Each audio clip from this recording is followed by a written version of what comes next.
আসসালামু আলাইকুম। আজ তৈরি করে দেখাবো মিষ্টান্ন খাবার, তাও আবার চালের গুঁড়া দিয়ে তৈরি করব। খুবই পছন্দের খাবার হতে পারে আজকের রেসিপি। যারা একটু মিষ্টি খাবার খেতে লাইক করেন, ঝটপট বানিয়ে নিতে পারবেন এটি। মাত্র 2 কাপ চাউলের গুঁড়া বাসায় থাকলেই তৈরি করা যাবে এই খাবারটি। আর অনেকেরই পছন্দের হতে পারে আমার আজকের এই রেসিপি। চলুন দেখে নেই মূল রেসিপিটা। একটা মিক্সিং বোলে নিয়ে নিচ্ছি 2 কাপ পরিমাণ আতপ চালের গুঁড়া। লবণ দিয়ে দিচ্ছি স্বাদ অনুযায়ী। লবণ ভালোভাবে মিশিয়ে নেব। এখানে চালের গুঁড়া চাইলে আপনারা শুকনাও নিতে পারেন বা সঙ্গে সঙ্গে করিয়ে নিতে পারেন। দিয়ে দিচ্ছি ফুটন্ত গরম পানি হাফ কাপ পরিমাণ।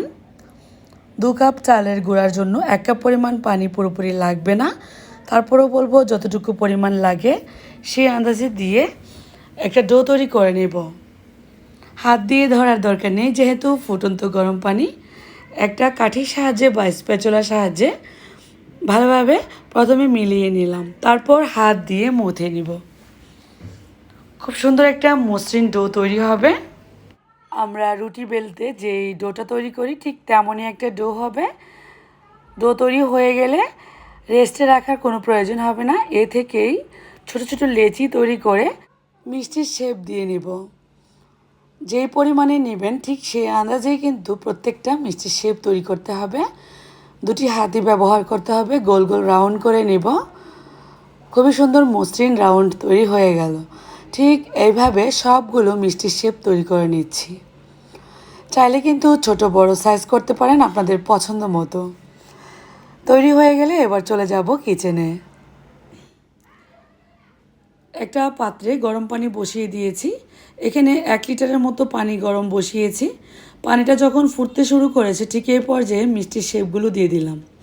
এবার নাড়াচাড়া করব না, জাস্ট এভাবে করেই জাল করব 5 থেকে 6 মিনিট। এর মধ্যে শেপগুলো সুন্দরভাবে সেদ্ধ হবে। যখনই দেখব সেদ্ধ হয়ে আসছে ঠিক এই পর্যায়ে নাড়া দিয়ে দেব। সঙ্গে সঙ্গে নাড়তে গেলে কিন্তু ভেঙে যাবে শেপগুলো। অবশ্যই খেয়াল রাখতে হবে সঙ্গে সঙ্গেই যে কোনো কাঠি দিয়ে নাড়তে পারবেন না, তাহলে কিন্তু শেপগুলো ভেঙে যাবে। 3-4 মিনিট পর নেড়ে চেড়ে দিলাম।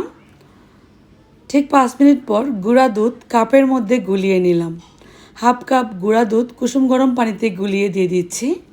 চাইলে এই জায়গায় লিকুইড দুধও দিতে পারেন আপনারা। এরপর দিয়ে দিচ্ছি কনডেন্স মিল্ক হাফ কাপ পরিমাণ। কনডেন্স মিল্কে কিন্তু মিষ্টি জাতীয় চিনিটা থাকে, সেজন্য আপনারা চিনি যখন দিবেন মিষ্টিটা টেস্ট করে দিলেই হবে। কনডেন্স মিল্ক দিলে এটার ঘনত্বটা খুব ভালো আসবে, খেতেও মজা হবে। মিষ্টির টেস্ট বুঝে আমি আরও কিছু পরিমাণ চিনি দিয়ে দিচ্ছি হাফ কাপ পরিমাণ। যারা মিষ্টি খেতে বেশি লাইক করেন তারা চিনির পরিমাণটা বেশি দিবেন। এবার দিয়ে দিচ্ছি নারকেলের গুঁড়া। কোরানো নারকেলের যে গুঁড়াটা শুকনা থাকে, ড্রাই নারকেলের গুঁড়াটা দিচ্ছি। আপনারা চাইলে কিন্তু তাজা নারকেলের গুঁড়াটাও দিতে পারেন। শুকনাটা দিলে টেস্ট কিন্তু একই রকমই হয়। নারকেলের গুঁড়া দিলে এর টেস্ট দ্বিগুণ বেড়ে যাবে।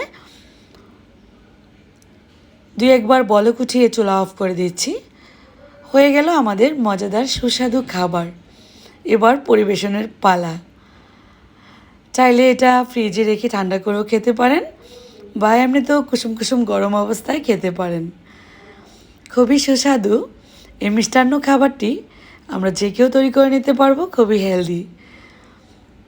এই যে এবার আমি একটা খেয়ে টেস্ট করব। তুলতুলে নরম রসমালাইয়ের মতনই হয় কিন্তু এই মিষ্টিটা। ট্রাই করে ফেলবেন। আমার রেসিপি ভালো লাগলে বেশি বেশি করে শেয়ার করবেন। আজকের মতো বিদায় নিয়ে নিব। সবাই ভালো থাকবেন, সুস্থ থাকবেন। আবারও দেখা হবে নতুন রেসিপির সাথে।